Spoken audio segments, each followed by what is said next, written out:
વિદુષી doctor Gargi પંડિતના માર્ગદર્શન હેઠળ ગૌમાતા રાષ્ટ્રમાતા પ્રતિષ્ઠા આંદોલનના સમર્થનમાં વડોદરા માંડવી વિસ્તાર સ્થિત વિઠ્ઠલ મંદિરથી બ્રહ્મેશ્વર મહાદેવ ચોખંડી સુધી રેલીનું આયોજન કરવામાં આવ્યું હતું.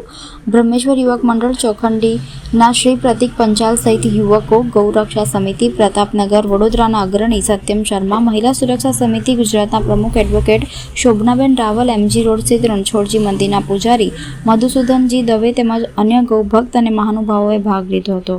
સાથે ગૌમાતાને રાષ્ટ્રમાતા ઘોષિત કરવા માટે જે શંકરાચાર્યજીના નેતૃત્વમાં આંદોલન ચાલી રહ્યું છે તેમાં સમર્થન આપતા આંદોલન માટે દરેક કાર્યમાં સંમલિત થવા કટિબદ્ધ થયા.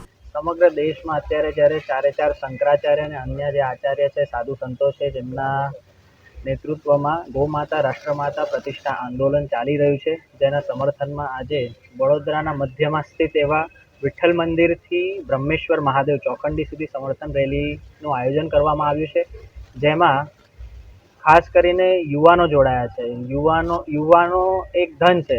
યુવા ધન એટલે છે કે જે તે સમયે જ્યારે સ્વતંત્રતા સંગ્રામનો આગાજ થયો હતો, પહેલો બળવો 1857માં થયો હતો. એ બળવો એટલે થયો હતો કે કારતૂસમાં ગાયની ચરબીનો ઉપયોગ કરવામાં આવ્યો હતો. એમાં પણ યુવાનોએ વધારે ભાગ લીધો હતો.